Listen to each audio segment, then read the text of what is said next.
तो वो हर समय के लिए अंदर नहीं रहते, क्योंकि अपने स्वभाव के इस अहंकार रूप को या कोई और चीज़ हावी है, तो वो जहाँ लौट जाना अच्छाई उस पल चली जाती है और मन दूषित होकर कहीं और ही लग जाता है। पर जब ये अच्छाई आएगी इस परमात्मा के एहसास से, तो वो हर समय के लिए अंदर रहेगी। फिर वो ऊपरी सिखलाई नहीं, एक अंदर से स्वभाव बन जाएगी। तो ऐसी एक अच्छाई हर समय जीने की शिक्षा ही भक्तजन संतजन देते हैं और कहते हैं कि अभी तक का जीवन, चाहे बाल अवस्था हो या बुजुर्गी, एक संसार में आकर कर्तव्य निभाते हुए एक इस माया में अक्सर इतना उलझ जाते हैं कि फिर वो भूल जाता है कि घर परिवार एक मेहनत करके एक करा भी, तो उसमें इतना खचित ना हो जाएं कि परमात्मा के लिए ही समय ना दें पूरे दिन में। तो जब भक्ति होती है, वो तो हर समय की है। उठते जागते खाते पीते ही संत भक्ति करते हैं। कोई अलग से समय निर्धारित नहीं, एक हर पल की भक्ति। तो जब संसार का माया रूप यही धन दौलत वस्तुएं अगर हावी हो रही हैं, तो खुद को वहीं रोककर ये चेतनता जो परमात्मा ने दी है, तो सोचे कि ये जो सामान हमने इकट्ठा किया है, इसका सदुपयोग हो रहा है कि दुरुपयोग। जैसे उदाहरण का एक सबसे आसान तरीका जो सबसे दिमाग में पहले बात आती है, एक मोबाइल टेलीफोन की। जब तक तो इसको एक किसी के साथ पॉजिटिव कम्युनिकेशन के लिए यूज कर रहे हैं, एक बातचीत हो रही है, दिलों से दिल जुड़ रहे हैं, एक मैसेज की तरह कुछ हो रहा है, तो ये सुख, एक धन है तो मोबाइल खरीदा गया, ये मुबारक है। पर वहीं अगर इसका दुरुपयोग होने लग गया, एक किसी की ईर्ष्या वाले मैसेजेस को ब्रॉडकास्ट किया गया, एक ऐसी बातों को इंटरनेट पे सिर्फ जहां किसी की बुराई हो रही है, वो चुगली हो रही है, उसको ही नॉलेज को देखते गए, तो फिर वो एक बात जो सुख के लिए थी, वो परेशानी का भी अपने लिए कारण बन जाती है। कैसे फिर जो अभी हम सत्संग में भी एक स्पीच में श्रवण कर रहे थे कि अंधेरा है, तो अपने घर में हर जगह ठोकर बज रही है, वो बेड भी एक ठोकर लग रही है उसके कोने से, और वही प्रकाश हो गया। तो कैसे नजर आ रहा है ये बेड है, ये फ्रिज है, और अब कैसे उसका आनंद लिया जा रहा है, उसका एक शुभ लाभ हो रहा है। नहीं तो वही सुख की चीज दुख का कारण बन रही थी। तो संतों ने भी जिस तरह लिखा है कि तिमिर गयो रवि देखते, ये अंधेरा सालों साल का इस आत्मा का, ये कितने ही अंधकार में न जाने कितने एक शरीर बदलते हुए अपना आप को जहाँ कंफ्यूजन में वही शरीर मान लेती है, और जब ये मनुष्य का चोला मिलता है, तो ये गोल्डन अपॉर्चुनिटी, ये सर्वश्रेष्ठ इस योनि को कहा गया, क्योंकि इसी योनि में एक परमात्मा की प्राप्ति संभव है। तो इस आत्मा का युगों युगों का अंधेरा, ये युगों की ये जो भ्रमित हो गई, ये कंफ्यूजन दूर करने के लिए ये जो मौका मिला कि इसमें भी अगर हम और योनियों में देखें, ये निद्रा भोजन भोग भय, ये हर एक योनि में चल रहा है। तो मानुष योनि में एक ये विवेक, एक बुद्धि, एक वो मौका परमात्मा से अपने दिल को जोड़ने का, ये सिर्फ इसी में संभव है। और जो इस जीते जी इस अवसर को गवाते नहीं हैं, अपने जीवन को व्यर्थ नहीं करते, ये परमात्मा की प्राप्ति करके हर पल परमात्मा को देख लेते हैं, तो उनका ही जीवन जीते जी भी एक असली मनुष्य वाला जीवन बनता है, और अंत समय श्वास छूटने पे भी मोक्ष और मुक्ति के हकदार बन जाते हैं। तो कैसे ये जो युगों युगों का अंधेरा इस आत्मा ने एक ब्रह्म ज्ञान की ज्योति से इस निराकार को देखकर दूर कर लिया। तो बात वही, अगर हम एक कमरे में पूरा ही अंधेरा हो, सालों साल का हो, तो उसको दूर करने में बहुत साल नहीं लगते। उसको तो सिर्फ एक माचिस की तीली, एक दिया लाते ही उस बंद कमरे में जहाँ सालों का अंधेरा है प्रकाश हो गया।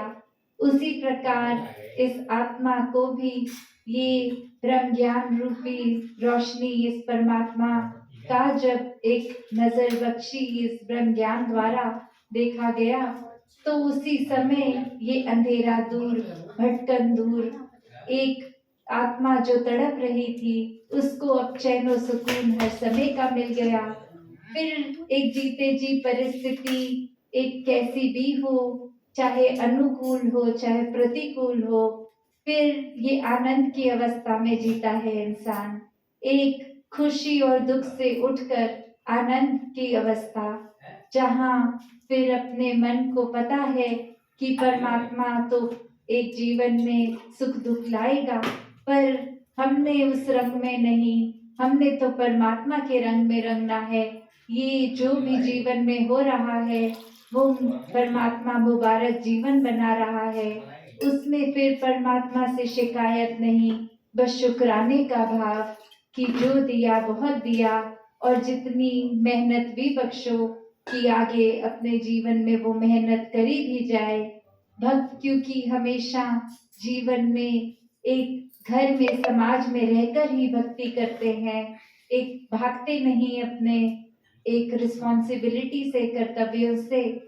तो एक जीते जी जहाँ वो लगन मेहनत करके पालन पोषण घर में हो रहा है, एक समाज की सेवा हो रही है, वहाँ सबसे पहले मन को आध्यात्मिक रहना है, इस मन को परमात्मा से जुड़े रहना है। जैसे एक लाइट में तब तक ही वो लाइट आ सकती है जब तक वो इलेक्ट्रिकल कनेक्शन हो, तभी इस परमात्मा को एहसास में हर समय बसाना है कि ये दैवीय रोशनी हर समय रहे, ये आत्मा हर समय एक मुक्ति जीते जी भी और जीतने के बाद भी प्राप्त कर सके। तो उसी प्रकार जहाँ एक इंसान का जन्म लेना संसार में, एक मौत तक की जो जर्नी, ये जीवन, इसमें अनगिनत ऑप्शंस हैं कि क्या करना है। अगर समय बर्बाद ही करना है तो वो भी किया जा सकता है, और हर समय को एक परोपकारी अपने लिए और संसार के लिए भी बनाया जा सकता है।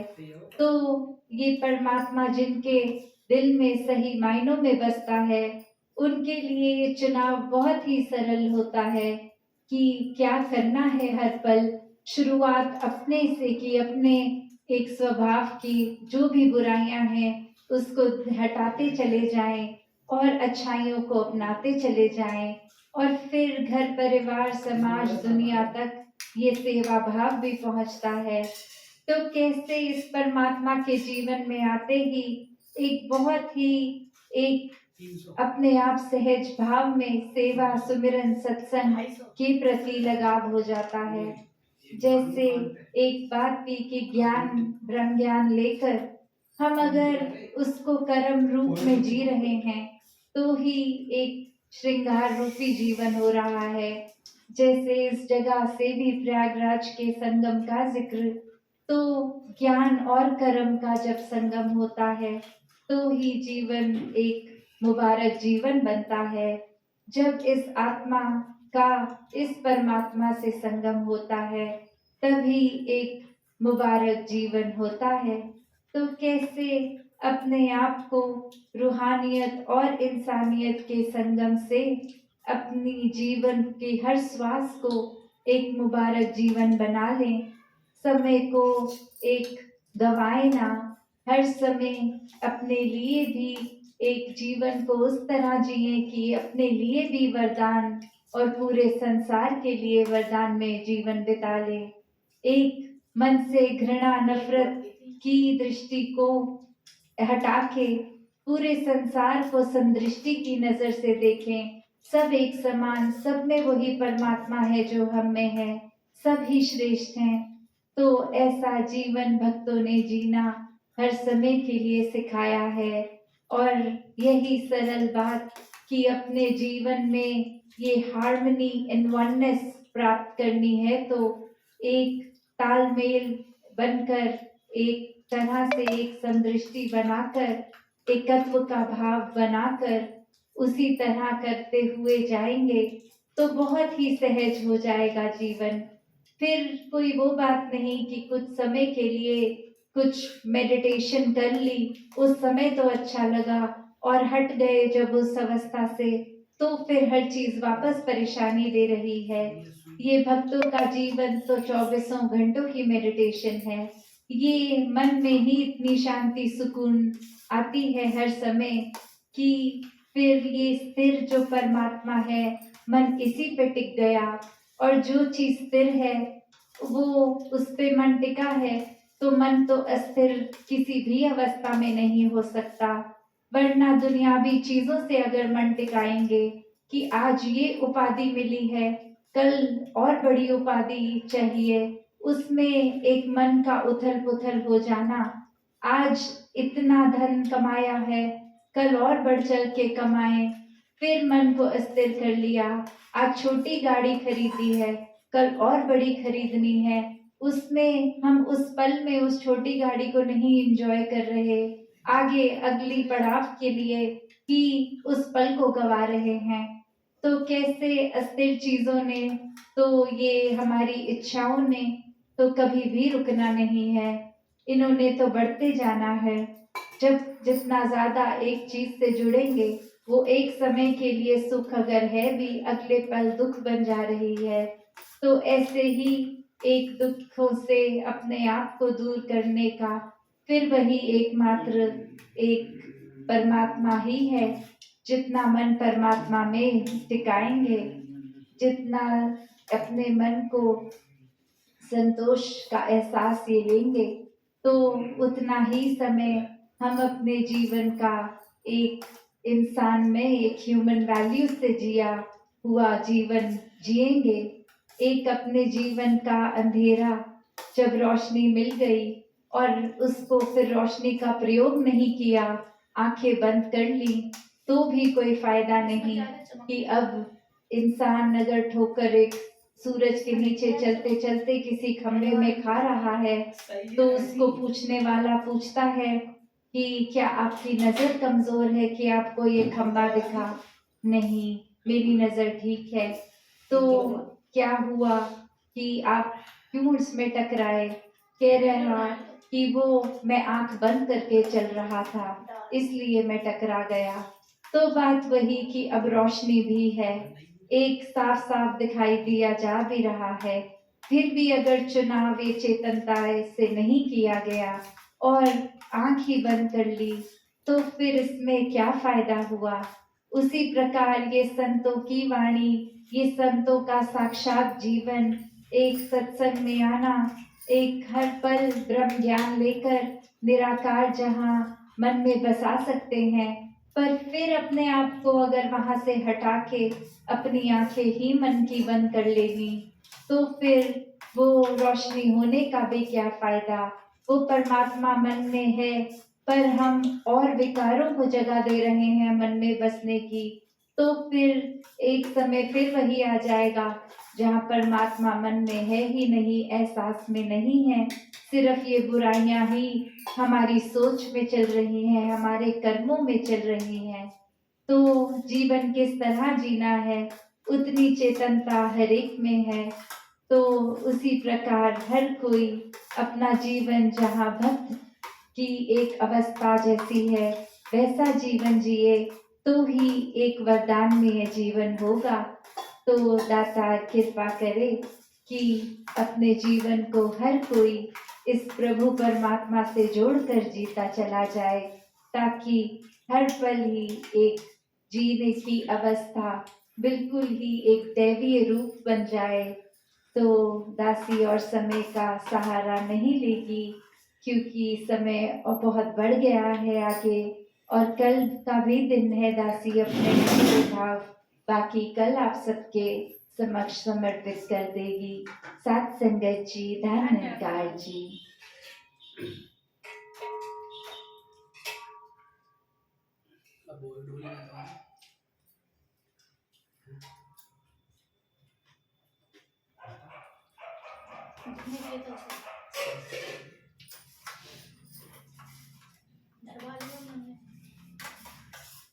संगत जी, जिस प्रकार आज हम सभी ने मिलजुल कर इस संत समागम का आनंद प्राप्त किया है, कल भी इसी प्रकार ये संत समागम का अंतिम दिवस के रूप में हम सभी मिलजुल कर आनंद प्राप्त करेंगे, जिसका समय दोपहर 12 से शाम 6 बजे तक और 6 बजे से सदगुरु माता जी के प्रवचनों के रूप में आशीर्वाद प्राप्त करेंगे।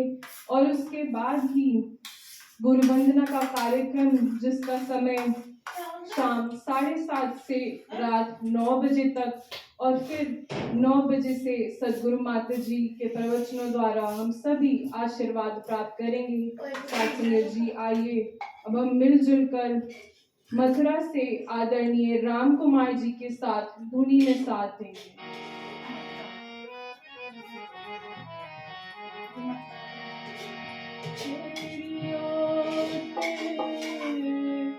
सहारा तेरा तन मन घोल घुमावा, कहे अवतार तेरे गाता, राती गुण गावा, कहे अवतार दाता, राती गुणगा, एक तू ही निरंकार, एक तू ही निरंकार,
सद्गुरु माता सुदीक्षा हरदेव जी महाराज की जय। निरंकारी राजमाता गुरु वचन अवतार की जय। प्रेम से बोलो प्यारो धन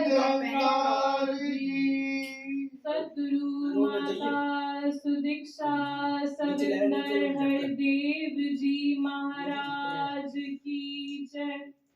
निरंकारी राजमाता गुरुवचन अवतार की जय। सद्गुरु माता सुदीक्षा सविंदर देव जी महाराज की जय। निरंकारी राजमाता गुरुवचन अवतार की जय। साथ संगत जी प्यार से कहना हर निरंकार जी।